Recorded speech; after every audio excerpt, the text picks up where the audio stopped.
Check, check. Good, good. Come on in. Or get out, one or the other. I don't know who's coming one way or the other.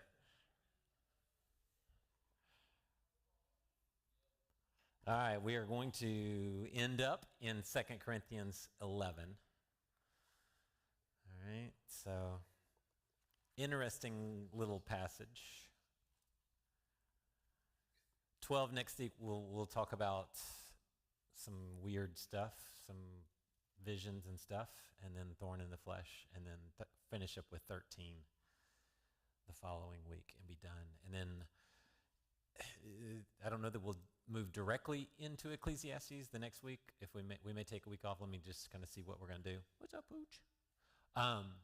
But we're going to do Ecclesiastes through the fall, and so that'll be interesting. I've never taught it before, so I thought, why not?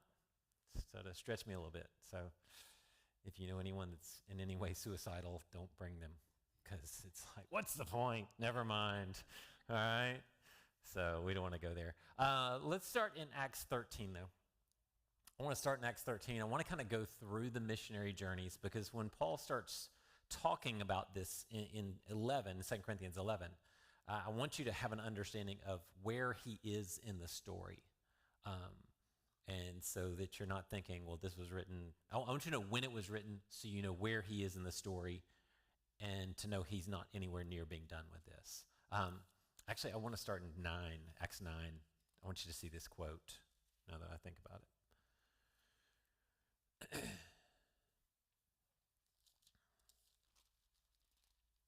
Are we good? Okay, everybody in, more or less? Holland's eating my pizza. All right, so in Acts 9, we know Saul is on his way to what city? To arrest and bring back people who are Christians? What city?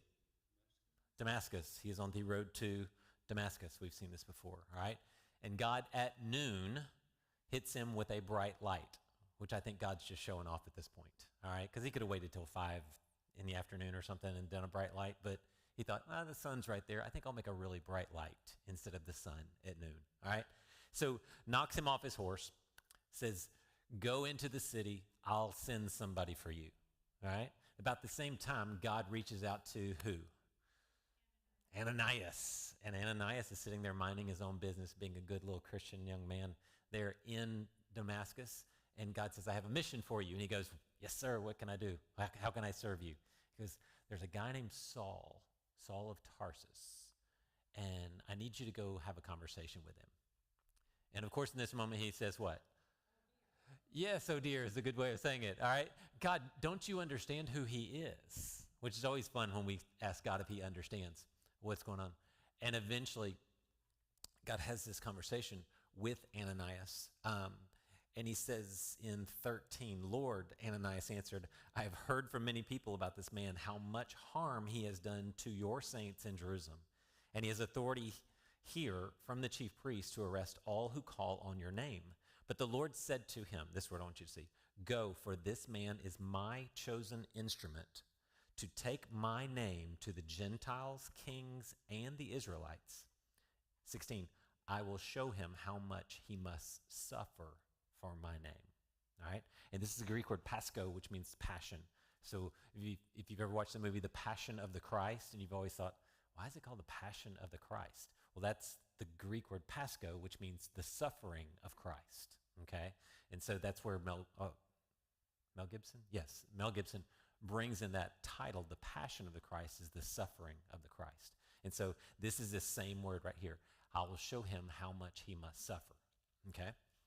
So Ananias goes to him, scales fall off, he gets discipled, which would be fun to be in Saul's discipleship group, don't you think? In Damascus, all right? After he spent 3 years in Arabia, getting a seminary degree from Jesus School of Arabia of Theology, comes back to Damascus, and he's just tearing people up, isn't he? Think about him debating the Pharisees in Damascus. Who's going to win that one? And where did he learn how to debate? Who taught him? Stephen did. Because Stephen wore him out in Jerusalem, didn't he? That's why Stephen got killed. I think because Paul had his boys, the freedmen, drag him in front of the Sanhedrin. And I think Saul enjoyed it while he was holding those coats. But I think the vision of his face haunted him the rest of his life. That's just my opinion. So let's keep moving. 13, in chapter 13, we see them taking off. God calls them out. They're at a prayer meeting, and God calls them out, calls out Barnabas and Paul, and says, go. All right, so they head off. They go to Cyprus. They eventually get over to Pisidian Antioch. He delivers his first message there in Pisidian Antioch. Some people want to hear more. Some people say, get out of town. They do come back one more week, and they go, no, you got to go. So they run him out of town after this. He goes to Iconium, run out of town. He goes to Lystra. What happens in Lystra? Lystra, we do some miraculous stuff, and all of a sudden the people want to do what? They think these are the gods have come to our town, and they want to offer sacrifices to them. All right? And Paul's like, no. We're just men like you. Well, about that time, the Iconians show up and go, hey, these guys, we just ran them out of town. These are these guys. And they do what to Paul at this point? This is an easy one. They stone him, yes, to where they think he's dead, okay? And some of the brothers come along and go, no, he's not dead. Let's bring him and let's take him on to Derbe, all right? This Galatian town called Derbe. Now, what does he look like at this point? Stoned with rocks, okay? So it's a different kind of stoned, okay? So, Christy, give us sort of a medical view of what a person that was stoned to the point where everybody thought he was dead, what might he look like physically? Cut? Would he be cut? Bleeding? Eyeball hanging out? Would he be in good shape? When he walks into Derbe, would everybody go, oh, Paul, welcome? What would you say when someone that's been stoned to death, right on the verge of it, walks into your town? What in the world? What's the other guy look like? All right? And it's really interesting because Paul writes to the Galatians, which we'll study this fall on Sunday mornings. And he writes to them and he says, you put up with me very well. And it's the idea of you still received me even though I looked like I looked. And he even talks about writing in large letters. Some people say because of that stoning, his eyesight was so damaged by that he had to write in large letters from that on. We don't know. I mean, that's just some speculation. But it is sort of interesting that he makes the point of saying, you accepted me even though I kind of look like what I look like. All right? So, and then what do? Once they go to Derbe, they turn around and then backtrack all the way back. All right? Now, after that happens, Paul gets back in Antioch. All right? Syrian Antioch, not Pisidian Antioch. Two different places. Okay? And if you want to use your map, you can do this if that helps. All right? He gets back there, and all of a sudden he realizes or he hears that some people from the church in Jerusalem have been sent sort of behind Paul, and they are going behind Paul. And as Paul has been sharing the gospel of Christ, they've been saying, oh, that's great that you accepted Christ, but there's some more you have to do, especially you gentlemen. We have a little surgical procedure that we believe is vital for this, to which I'm sure many of the men in the Galatian cities were going, no. I'm not going to go for that surgical procedure, okay? And then they're saying you have to follow the dietary laws, and you have to do this, and you do this. Now, how do you think Paul feels when people go behind him and sort of add to the gospel that he has already preached? And if you've read Galatians, everything in your head should be going, that's why he wrote that, all right? He's upset. So he says, I'm calling a huddle. Let's all huddle up in Jerusalem, all right? So chapter 15, we huddle everybody up and we go, look, we've gone around preaching. Peter was with Cornelius. The Holy Spirit came down. He didn't have a circumcision. He didn't follow the laws. He didn't do everything, but yet the Holy Spirit still came down. What's the deal? Let's make a decision. Do we have to follow Old Testament law? So the decision goes out. The letter goes out. You don't have to. Here's 4 standards of things you cannot do. No sexual immorality, no food sacrificed to idols, no blood, nothing strangled, some of the dietary laws. Basically what they're saying is, number one, sexual immorality is off the table because that's a design of God. The rest of these things are dietary practices of the pagans, and we don't want you to be confused with the pagan people. Because what do we see? Paul eventually, what does he do with food sacrificed to idols? Is it an absolute no way? No, it's like, well, if no one tells you it's sacrificed to idols, enjoy. Steak, yum, good. Barbecue, good. All right? So that's why I say it was sort of a cultural thing. All right? Very much like a lot of the Old Testament law was, but we won't get into that. All right. So in 16, he heads off with the letter in hand, goes right back to those Galatian churches, picks up Timothy along the way, who was not the little 12-year-old boy with his lunch sack, okay? He was most likely at least 30 years old, going out with him. And they have this letter, and they take this letter from the Jerusalem Council to these churches, all right? So they go through Galatia, and then Paul wants to go to the south to Ephesus, and God says what? No, not on the second missionary journey. He wants to go north to Bithynia and Mysia. God says no. So I believe he just keeps going all the way to Troas, all right, in that northwest corner of Turkey, and just says, well, I'll catch a boat back from here, go back. While there, what do we get? The Macedonian Call, okay? And this is when we kind of roll into 16. The Macedonian Call comes. He goes across to Philippi. He meets Lydia, all right? I call her, that's his sugar mama, all right? She takes care of him. She's got money, and he can go there, and he can be supplied. The Philippians are always supplying Paul, right? Every time you read about it, they're supplying Paul, right? Who had money? Did the Philippian jailer have a lot of money? Did the slave girl who can no longer tell fortunes, does she have any money? Because this is the church. Slave girl, the jailer, and Lydia. Who's providing the money? See why I call her the sugar mama? That's just me, all right? So goes there, spends some time there, gets thrown into prison there, all right? That's the whole Philippian jailer story, all right? Beaten with rods right there on that second missionary journey, right? All right? Comes on down, spends some time in Berea. How's it going in Berea? Good experience? He shows up, he says, Jesus was the Messiah. Here's what it says in the Old Testament. They go, we'll see you tomorrow. We're going to go home and check on all this. They come back tomorrow, he checks on it, they go, yep, you're right. Paul goes, my work is done here. I'm out. He never writes them a letter, never goes back to visit them, nothing. Why? Because they're good, right? It's the Corinthians and the Philippians and the Ephesians that were so messed up that he had to keep going back to them, all right? So leaves Berea, goes to Thessalonica, all right? Gets about 3 weeks in there, and they hire a mob to run him out of town. He leaves, goes on down to Athens.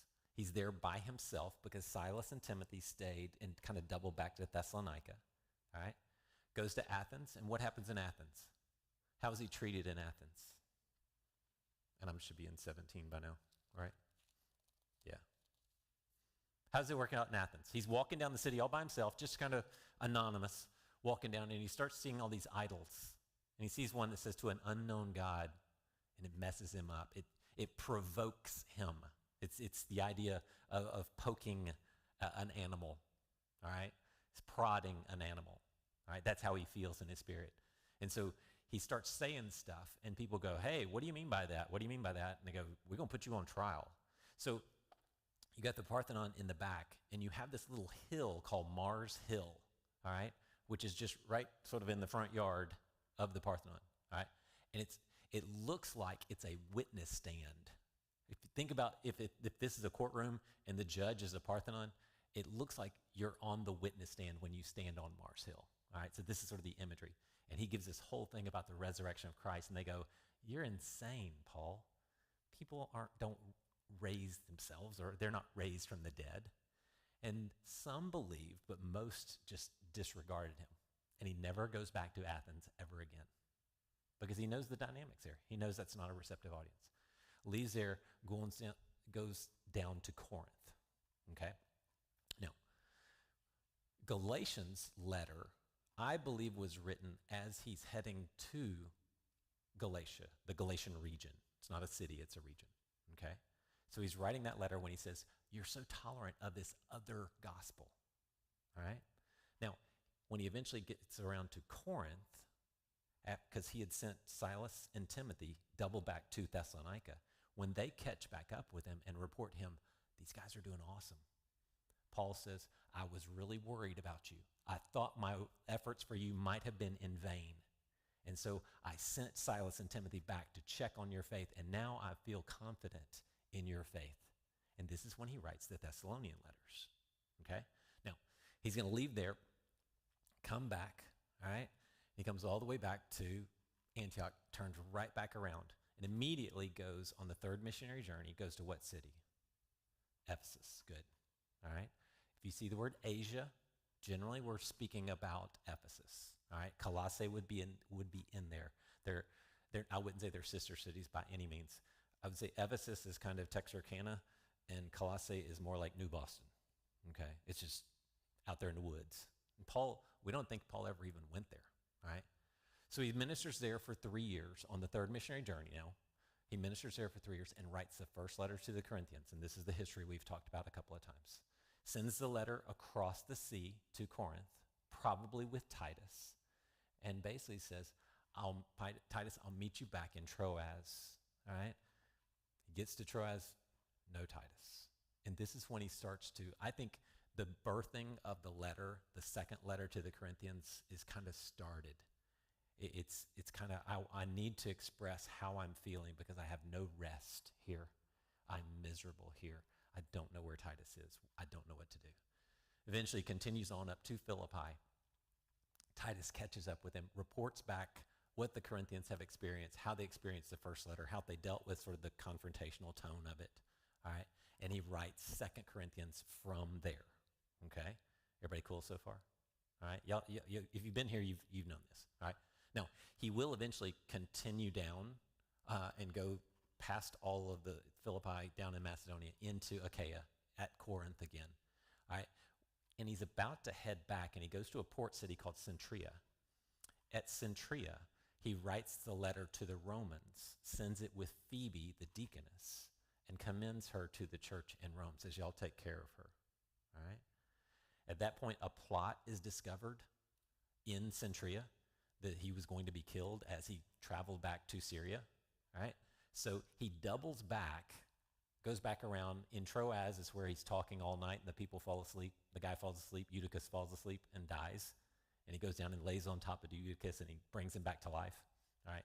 Which is why you don't preach long sermons, because people could die if they fall out of a window. All right. Eventually goes down to the Ephesian elders, spends some time with them. After knowing them for 3 years, spends some time with them, makes his way back to Jerusalem. Now, what's really cool is right in between Troas and meeting with the Ephesian elders at Miletus, Paul takes a little walk in the text. And it's this moment where Luke writes, Paul told us he was going to meet us at this little port city called Assos. And it's like Paul took a walk. It's really just a cool moment, all right? And eventually makes his way back to Jerusalem. Once he hits Jerusalem, he gets arrested, everything, eventually spends some time in Caesarea, eventually makes it to Rome. How was that trip to Rome? Good trip? Pretty rough trip. Okay. Now, here's what we have to remember as we tackle 2 Corinthians 11. Okay, and you can come on over there. Come on over to 2 Corinthians 11. Remember when the second letter to the Corinthians was written. Okay?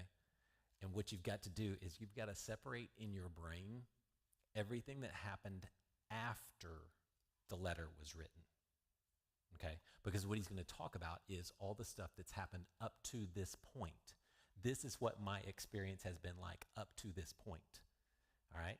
So when you move beyond that writing of that letter, he still hasn't made it to Corinth, to Centria, another plot to kill him. All right? Eventually coming back around, all right? Getting arrested, almost beaten to death in Jerusalem, all right? Spends probably 3 years imprisoned in Caesarea, all right? When all Felix and Lucius and all those guys are kind of toying with him. Eventually gets sent where he has that fun boat trip. It's like the Gilligan's Island chapter, all right? Eventually makes his way to Rome, where In Malta, he's bitten by a snake, all right? And then he spends time in prison. He's released, and then he's going to be beheaded shortly thereafter, okay? So all that stuff hasn't even happened yet, okay? So that's kind of the backdrop. So let's look at 2 Corinthians 11. And again, just continuing on this theme of this is what it's like to be in ministry. This is what it is, all right? Now, I don't know what his frame of mind was when he's writing this, but it's kind of, he sets aside his sort of decorum and what he would normally not ever in a million years do and go, I need to be foolish. He uses the word foolish here. Ephron, A is the negative, and phron means to think, right? We get schizophrenic. Schizo means separated mind. So he's saying, I'm going to kind of be out of my mind, what I would normally not do. Let me do that so I can sort of not brag on myself, but sort of illustrate for you what it's like to be me, okay? So he starts in 11. He says, I wish you would put up with me with a little foolishness from me, all right? And I was trying to think, what kind of comparison is this? And I thought, well, you remember when Trump was president and Pence was the vice president, right? How would you describe Pence? Was he sort of wild and crazy? What? Sedated. Was he sedated? A little drug. He was very calm, very reassuring. Would he ever say crazy, wild stuff? Tweet? I mean, Pence's tweets, they were crazy, weren't they? I don't even think he had Twitter. I'm not even sure he knew what Twitter was. Pence was a straight guy, wasn't he? And he said the right thing at the right moment, in the right way, all the time, just very steady, okay? And that supposedly is what a minister is supposed to be, right? Now, Trump, on the other hand, at any given moment, Trump could say any given thing, right? And we're still seeing that, okay? I always say, we can deal with corruption. Character is just another fun thing. I don't know. It's character. I always say you either have it or you are one, all right? You either have character or you are a character. And so Trump is kind of this guy that would just say anything that has sort of this foolishness to him, where Pence is the straight guy. So Paul is saying, you know what? I've been the straight guy all this time. I need to be a little Trump right now because I need you to understand. I need to be able to just say what I want to say and not feel restricted by sort of decorum and properness, okay? So he says, just put up with me. It literally means to have me in your midst. Just let me sit in your midst and let me be what I'm not supposed to be, according to somebody's version of supposed to be, okay? So this foolishness, this is what he's going to do. Yes, do put up with me, for I am jealous over you with a godly jealousy, because I have promised you in marriage to one husband to present you a pure virgin to Christ. Okay? So he says, put up with me. I need to be a little foolish here. I'm jealous. This is how I feel about you guys. I'm jealous with you with a godly jealousy. Now, is that a good thing or a bad thing? To have a godly jealousy. All right? This was what Oprah has said, that this is what derailed her biblical Christianity faith. That she couldn't imagine that this negative emotion, that God is this God who's jealous of me. And I want to go, 5 seconds, I can clear this up for you. Just 5 seconds, I can do this. And here's how I explain this idea of jealousy. We have our dog, Lincoln. Some of you have met Lincoln, all right? Sometimes Lincoln will get out, and he just likes to wander, and we just let him because we don't have fences, and it's hooks. And so now after a while, we start to wonder, where did he go? And we start to look in the pasture next door, and we start to look all over, and all of a sudden, we don't know where he is. And we out there shaking Cocoa Puffs because he likes Cocoa Puffs. So he'll usually come back to that, but when he doesn't, what starts to happen? You do. You get anxious, don't you? And you are jealous for his presence. All right, parents, anybody experience this? Your kids, you don't know where they are. You go to the mall, all of a sudden you look up and they're gone. Anybody feel a little jealousy for their presence? And this is what God says. When you wander away from me, when you turn to idols, I become jealous. I'm not jealous of the idol that doesn't exist. I'm jealous for your presence. All right? And this is what he's saying. I'm jealous for you. So tell me about his burden. Is this a freeing emotion to have this kind of jealousy? No, what did you say? It's horrible. It's this anxiety that just overwhelms you. And so Paul is saying, I need you to understand this is how I feel about you guys. All right? And I love the marriage metaphor that he uses there. No time for it. 3. But I fear, all right? So jealousy and fear, are those difficult emotional moments? Yeah. I fear that as the serpent deceived Eve by his cunning, your minds may be seduced or drawn away. It's kind of the idea of to be drawn away from a complete or simple and pure devotion to Christ. All right? So what's the opposite of simple? Complex. All right? This is the Greek word haplotes. We've talked about this word several times. It's the a prefix and the idea of pleats. The no pleats on this thing. All right? How many of you like to iron clothes with no pleats? Yes. Pleats come in, you're like, why do we buy this stuff? Okay? This is the idea. He says, I'm afraid, phobia. I have this fear that the serpent is going to deceive you away from the simplicity and the purity of your devotion to Christ. For if a person comes and preaches another gospel, another Jesus, whom we did not preach, or you receive a different spirit which you had not received, or a different gospel, euangelion, right, which you had not accepted, you put up with that splendidly. What's his fear? What's his fear? Knowing them. That I'm jealous because I have promised you in marriage, this marriage metaphor, to Christ. And my fear is Satan is going to come along with what? With another Jesus, another spirit, or a different gospel. Isn't that what he is going to write to the Galatian church? That when they come back around behind him and say, oh, but you have to have circumcision, you have to follow this, and you have to do these dietary laws and this. And they went, okay. And Paul, in the Galatian letter, just really is castigating them, going, why would you put up with this? Because why? Because they put up with it callously, excellently. These guys came into your church, and you just gave a love offering when you received them, and they were so welcome in your church. And they're telling you the wrong gospel. So Paul says, I'm jealous because these people are drawing you away. And I'm afraid they will take you away because you put up with that so splendidly. So what is Paul trying to convey to the Corinthian church in this letter, in this moment? Let me be a little foolish. Let me be direct. Let me kind of speak into this because I'm jealous and I'm afraid. Because he feels the potential of them slipping away. And he's devastated by that. I want you to pick up on that emotion. 5. Now, I consider myself in no way inferior. And he turns on a dime here, so let that conversation kind of drift on you. Now, I consider myself in no way inferior, or it's to fall short of the glory of God. The Lord is my shepherd, I shall not want or lack. Same word here, all right? I don't feel like I'm lacking to any of the super apostles, though I am untrained in public speaking. Remember what we said last week about his speaking?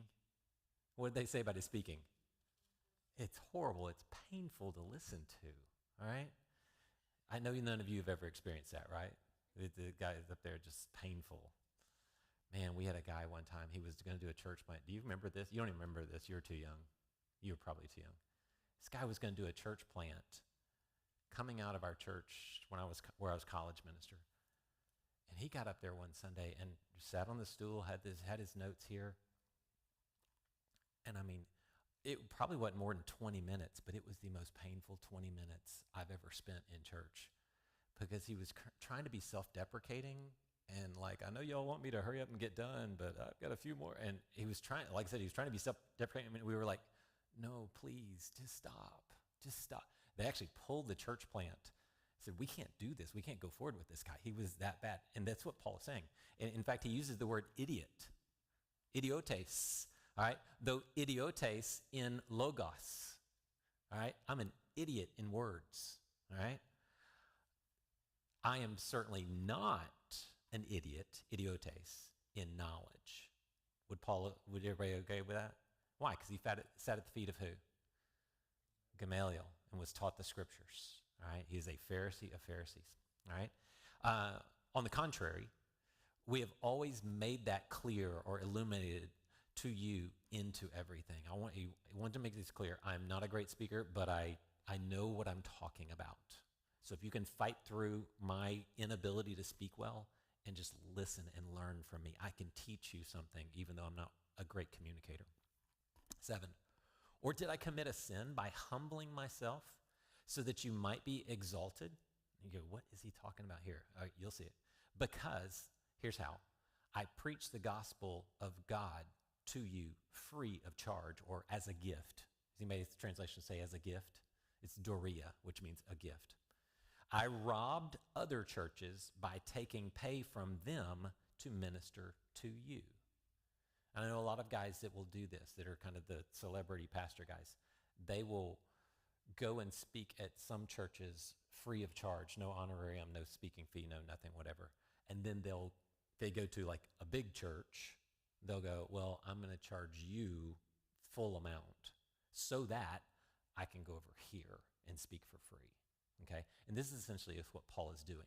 Okay, so when he says I'm robbing other churches, please don't hear he's like, stick them up. Everybody, give me your watch. Okay, no, he's just saying I charge them the full amount so that I could charge you nothing, and that's going to be his boast. All right, and because what does he do when he shows up in Corinth? Does he go, hey, where's my salary? Where's my honorarium? No, what does he do? How does he survive in Corinth? He's a tent maker, and he works with who? What couple? Yes, I heard it louder. Say it. Aquila and Priscilla, yes. Right. This couple that keeps kind of showing up all over the place in Acts, which is just fun. I like Aquila and Priscilla, all right? So he's working with them, and so he's a bivocational pastor. That's what he's doing, all right? Because he wants to be able to give this to them free of charge. 9, when I was present with you and in need, in lacking, I did not burden anyone, for the brothers who came from where? Macedonia. And who lives in Macedonia? Lydia, who is wealthy? Sugar mama. See, there it is right there. All right. Again, and they're going to come back when he writes in Philippians 4. This is when he was in prison in Rome and they got the offering. So this is a different time.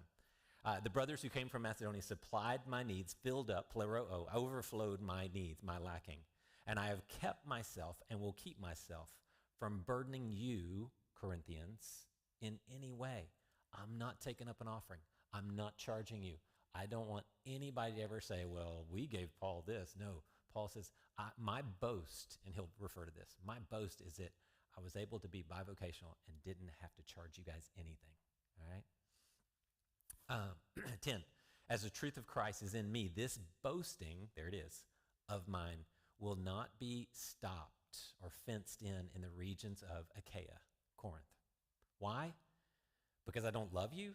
God knows I love you, or God knows I do, but I will continue to do what I am doing, all right, in order to deny the opportunity of those.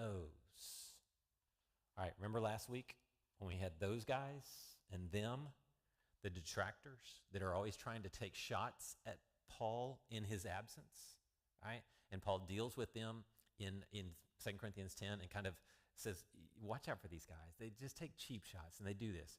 He's coming back to this argument. I want to deny the opportunity of those who want an opportunity to be regarded just as our equals in what they boast about. So he's saying there are guys out there that are going to charge you. They're going to do all this, and they want to be able to say, well, I'm just like Paul. I'm just like Apollos. I'm just like Peter. All right? And Paul's like, no. These guys are opportunists. This is the word he uses there. All right? They want this occasion. They want to step in and go, hey, I preach you the gospel. Where's my love offering? Where's this? And Paul's going, I'm going to do what I do, and I'm going to keep doing it, so you can always go, Paul never charged us. Paul never demanded anything. Paul never does. So when these guys come along and say, here's the gospel, where's my love offering? They go, I don't know what you're talking about. We don't do this with Paul. So Paul is denying these people that sort of aggrandizement to be able to do that. All right, y'all see what I'm saying? So his boast is, I'm bivocational, I'm not charging you. And if anybody else comes along that wants to charge you, say, no, thank you. We've got Paul, all right? We don't need your opportunism. All right, 13, for such people are, look at it, false apostles, okay? Now, when we say false apostles, that's a specific word. Apostle means one who is sent, apostello, one who is sent away, right? So he's not saying they are false teachers or false prophets or false anything as far as doctrine is concerned. What he's saying is they are false apostles, or false missionary would be the Latin word for this, all right? In other words, they are not truly sent to you. Do you see the difference? Do you see the difference between saying someone's a false apostle and a false prophet? A false prophet would be someone who is speaking words that are inaccurate. This person is representing themselves as being sent, and he's saying they are not. Don't listen to them. They are not sent from you. So they are false apostles, deceitful workers, all right, which means kind of two-faced, and disguising.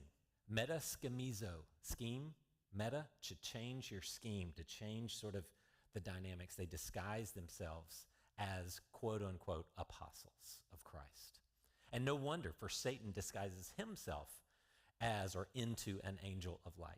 So it is no great thing if his servants also disguise themselves as servants of righteousness.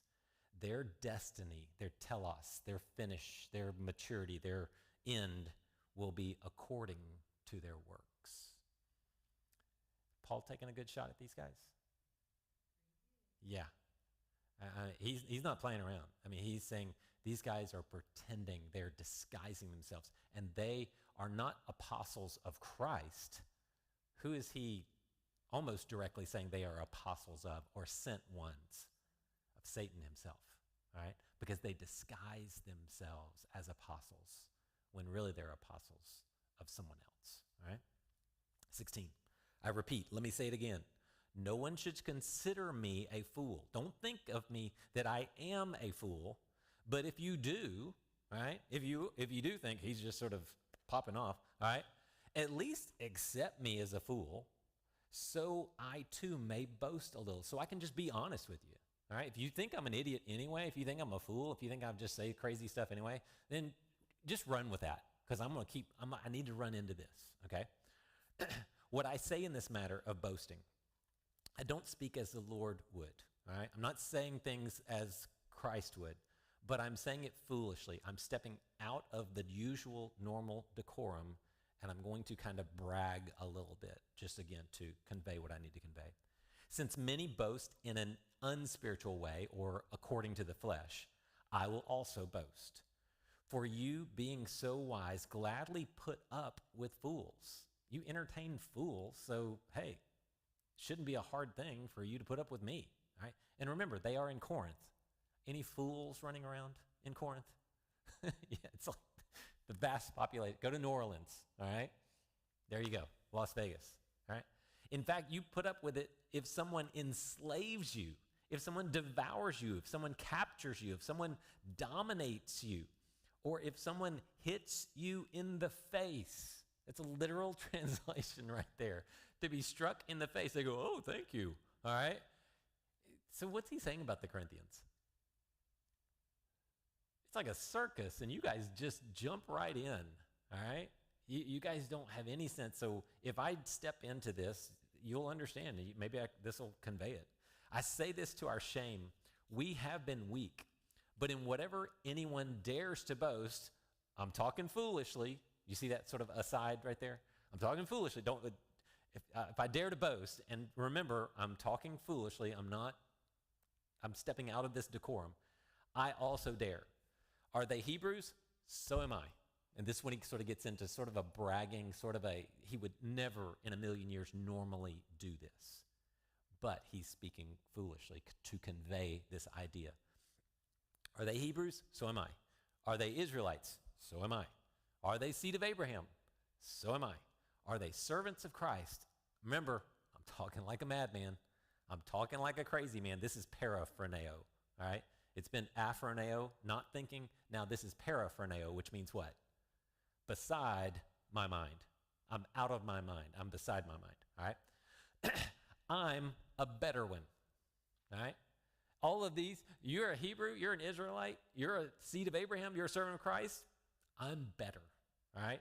I'm more, I'm huper, I'm uber, if you want to translate the Greek into German into English, all right? I'm uber better than they are. With far more parasuo, overflowing labors. This is, labors mean kopos, which means a toil, a striving, all right? Many more, abundantly more imprisonments. How many times has Paul been in prison up to this point? Remember, he's writing a letter in a point in time. How many times has he been in prison up to this point?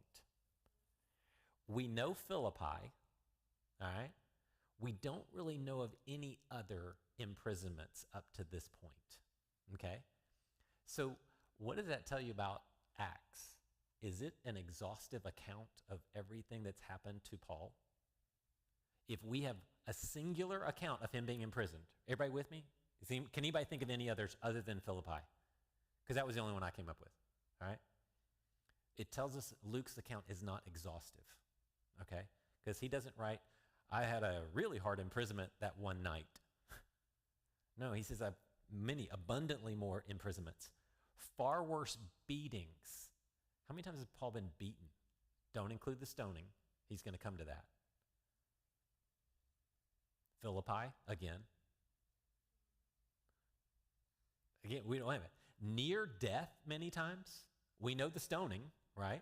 That's our one near death that we've seen, all right? 24. 5 times I've received 39 lashes from the Jews, okay? Because the Jews were allowed to give you 40, but they would always do 39 just in case they miscounted, okay? And how many times has he received this from the Jews?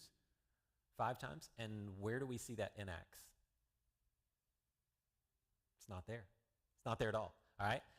25. 3 times I was beaten with rods by the Romans. Now, we know the Philippi account. Again, we keep coming back to that account, all right? That's at one time, okay? Now, he's a Roman citizen, isn't he? When's he allowed to be beaten with rods? Whenever they feel like it? Not legally. After a trial. After a trial in which he has the right to appeal where? All the way up to Caesar. All right, before the sentence is carried out. All right, so what's he done these 3 times? Remember what God told Ananias about Paul. I will show him how much he must suffer. Was this paybacks? Can we go there? Or was this just, this is just the way it's going to play out? Or was God going, I saw what you did to Stephen. And you're going to suffer because of what you did to Stephen.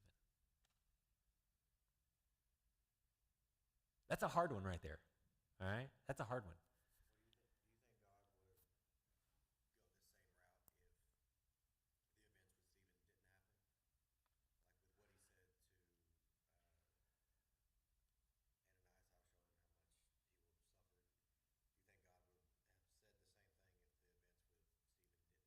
If they had been different or didn't happen at all? I don't know.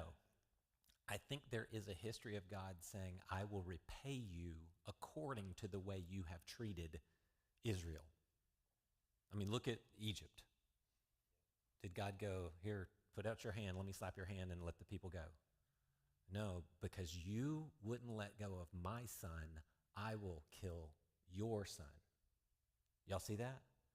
So, I don't know. I mean, it's over and over that I will repay you according to your works, according to your deeds. So I don't know. It's an interesting argument. All right. Let's go on. Once I was stoned by my enemies. Okay. We assume that was there at Lystra. 3 times I was shipwrecked. Now, again, we haven't even gotten to the trip to Rome shipwrecked. So we've got 3 occasions that Luke doesn't even write about where he has been shipwrecked. Okay? I have spent, this one freaks Ashley out every time I read it. I'm glad she's not here tonight. I have spent a night and a day in the open sea. Now, does that mean you're taking a nice little stroll in your rowboat in the open sea? What does it mean to spend a night and a day in the open sea? Just going for a swim? No, it's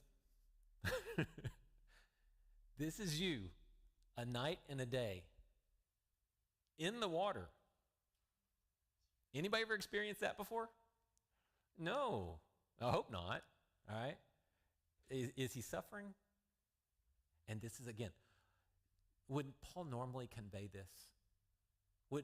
Have you ever heard Paul in any letter, in any way, shape, or form, sort of bragging, if I can use that word, about the sufferings he's endured?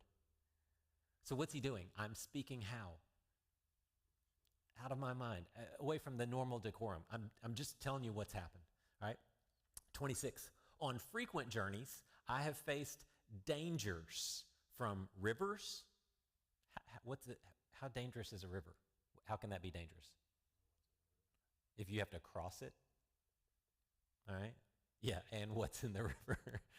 Hope they're not too much, all right? Dangers from robbers, all right? It's kind of a Good Samaritan thing right there, alestes, all right? Dangers from my own people. Who is that? The Jewish people. Because how many times has he been faced lashes? 39 lashes? 5 times. How many of you want to endure 39 lashes ever? And he's done it 5 times. And again, where is he in the course of his ministry? We're in chapter 20. He's still got 8 more chapters to get beat up. Okay, you with me? We're in chapter 20 when he writes this. All right? Dangers from the Gentiles. Yes, look at Philippi. All right? Dangers in the city, dangers in the open country, and dangers on the sea. Basically saying, wherever I go, I'm in danger. So in the city, in the country, or the wilderness is probably a good translation of that, and on the sea. And dangers among false brothers, pseudo-adelphos, right? How does that? Like Judas? Betrayal? We know what's going to happen eventually that hasn't happened yet with Demas. What's Demas going to do? I'm out. I don't want anything to do with this. He talks about several other people. I forget their names right off the top of my head. They were in Ephesus, Phygellus, and something else, who turned against him. He writes to Timothy, Alexander has done great harm to us. These brothers, we should imply that. 27, labor and hardship, many sleepless nights, hunger and thirst, often without food, cold, and lacking clothing. Now, I hope that's a coat when it's cold outside. I hope Paul's not walking around naked, all right? But, you know, he's been imprisoned several times, all right? You never know, all right? And again, I want you to come back, and I wonder if Paul thinks this. I remember when Ananias told me, he says, God told me you're going to suffer. God told me you're going to suffer. And I wonder if he just kind of accepted it at that point. And just said, my life is going to be hard. I'm going to suffer. I'm going to pasco. I'm going to feel this passion, right? And I will just take it. And that's why I always think Stephen's face haunted him. And I think every time he received a beating or was imprisoned, Stephen's face was right there, and he said, I'll take it. I'll take this because I deserve it. And I think that was his torture. That was his torture, to see Stephen's face and to know that he did that to such a godly man. I think just tormented him until the day he died. So I don't know, maybe that's his thorn in the flesh. That's a whole different theory. All right. Now, on top of all this, all right, how many of you have endured anything close to any of this? No, we're all way below Paul at this point, right? Okay. Now, Not to mention, or beyond this, he uses the word chorus, which means kind of here's the sea and there's a separation. On the other side of this separation, beyond all of these things, there is the daily pressure. It's something that sits on him. It's the imagery to something that sits on top of you. All right? My care for all the churches, plural. How many churches is Paul concerned about? When Paul sits down at night, who does he pray for? What church? You imagine all the people, all the faces he's seen over the last 3 missionary journeys, or 2.5 missionary journeys. The people in Ephesus that he spent 3 years with, the people in Corinth that he spent 1.5 years with, the people in Thessalonica 3 weeks with, the 2 days or whatever in Berea, the time he spent in Philippi. All of these people, all these faces, the daily pressure, this weight sitting on top of me, my care for the churches. And don't you love that he actually compares that sort of pain and concern and weight? He puts it right there at the end of this list. It says, yes, I've gone through all these physical dangers, these physical impediments. And beyond that, what really hurts and what really burdens me is my concern for these churches. And I think, and I always say, if you have somebody going into the ministry, they need to read 2 Corinthians. Because after 25 years of doing this, I still think of kids that I had in my Bible study group at Centrifuge in 1991. I still think of those kids. And I think, I wonder where they are. I think of the kids from 92 and 96. I think of my youth group from Joplin, Missouri. And I see a lot of these kids on Facebook, and I'm like, oh, gosh, they've had such hard lives. I've had one whose husband died of a brain tumor. He was probably 40. So many of my former students have been divorced. And I think this is what he's kind of going through, of just seeing all these, I can think through all the college students that we've had over the years. And that's the pressure. That's the thing that keeps him up at night, that just burdens him. I've got one of my former students from one of the churches has a special needs girl who started school today. And she's profoundly, I'm not even sure what exactly the handicap is. It's probably some type of cerebral palsy. But she's just the most precious thing. And this girl, she was a difficult student, just sort of having a lot too much fun in college. And this little precious special needs girl came into her life, and it has just radically changed her life. And so to get to see her today, posting the picture of my kid went to this school for the first time today, it was just cool. And so this is what Paul is enduring. And I think this is what's part of the letter, all right? 29. Who is weak and I am not weak? Who is made to stumble and I do not burn? And I think he's being real honest. Who's weak? I am. Who's made to stumble? Scandalize is this word, right? To fall into sin, to fall into stumble. I burn. And I think he's implying I burn with temptation. I burn with these lustings. 30. If boasting is necessary, I will boast about my weakness. I'm going to boast that I struggle with sin. I'm going to boast that I have temptations that I fall into. Why? What good does it do you for me to stand up in here and me to boast, well, I'm glad I'm not like you guys. I'm glad I don't struggle with those sins. I'm glad I don't struggle with those temptations. Maybe someday you can be like me. No. What a waste of oxygen, all right? I need to be able to speak in a way where you can go, man, he struggles like me. I can relate to him. I can go to him. I can seek help from him. And I hope I've been as honest as possible with you guys without just going off too much. That can get dangerous, right? So if boasting is necessary, I will boast about my weaknesses. The God and Father, the God and Father of our Lord Jesus, who is praised forever, knows I am not lying. You see, in Damascus, the governor under King Aretas guarded the city of the Damascenes in order to arrest me. So I was let down in a basket through a window in the wall and escaped his hand. Again, not sure why he tells that little story right there, but he kind of adds that. That's Paul, right? And then the next verse is interesting. Boasting is necessary. And I think he said, what I mean by that, this whole chapter, I needed to be able to break my decorum so that I could put it on the table so you go, wow, we didn't know. And I think sometimes we as pastors do this. We maintain our decorum and we maintain this air of something, and we never just kind of throw up on our congregation. And so our congregations tend to think, well, my pastor is this and my pastor is this, and he doesn't struggle and he's never had hard times and he's never fought through anything.